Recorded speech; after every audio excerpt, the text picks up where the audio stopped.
Hi Year 4. I am really excited about our next English unit because over the next few weeks we are going to be completing lessons around this gorgeous picture book called Fox. The story explores many themes including friendship, loyalty, risk and betrayal. This week Miss Terry and I will read the story to you and I would like you to listen carefully.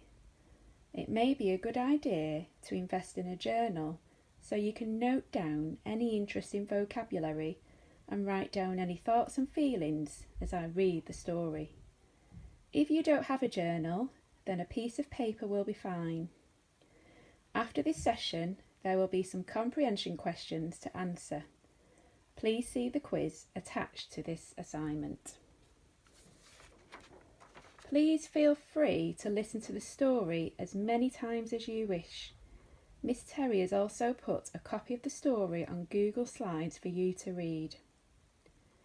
Fox by Margaret Wilde and Ron Brooks. Dog and Magpie are friends, but when Fox comes into the bush, everything changes. Before we start reading, let's look at the end papers. You may need to get your journal ready so you can answer some of the questions I'm going to ask. Write down anything that comes into your mind. There's no right or wrong answer. So what do you notice? Does this remind you of anything?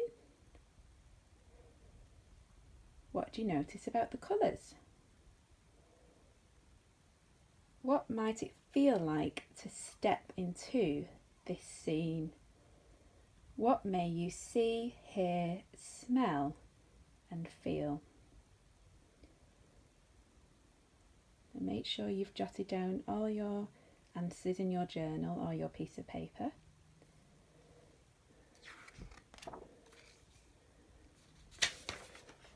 Now let's take a look at the first picture. In your journal, can you write down what you notice? How does the use of colour make you feel? What does it suggest about the character? What do you think is happening?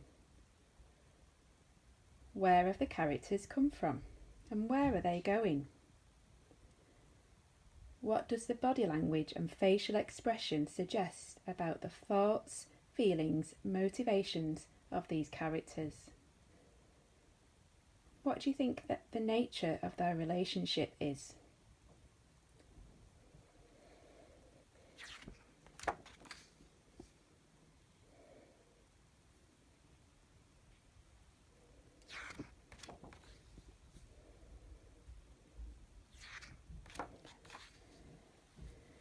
Through the charred forest, over hot ash, runs Dog with a bird clamped in his big, gentle mouth.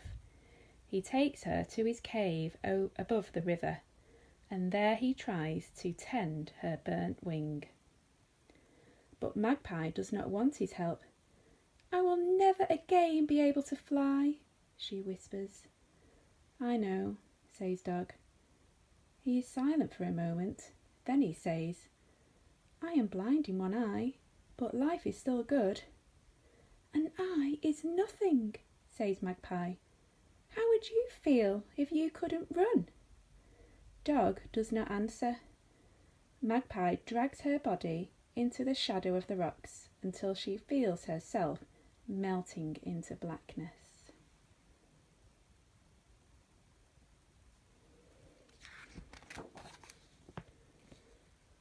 Days, perhaps a week later, she wakes with a rush of grief. Dog is waiting. He persuades her to go with him to the riverbank. "Hop on my back," he says. "Look into the water and tell me what you see." Sighing, Magpie does as he asks. Reflected in the water are clouds and sky and trees. and something else. I see a strange new creature, she says. That is us, says Doug. Now hold on tight. With Magpie clinging to his back, he races through the scrub, past the stringy barks, past the clump of yellow box trees, and into blueness. He runs so swiftly, it is almost as if he were flying. Magpie feels the wind streaming through her feathers, and she rejoices. Fly, Dog, fly! I will be your missing eye, and you will be my wings. What I would like you to do now is complete the comprehension questions on the quiz attached to this assignment. There will be a range of comprehension questions for you to answer.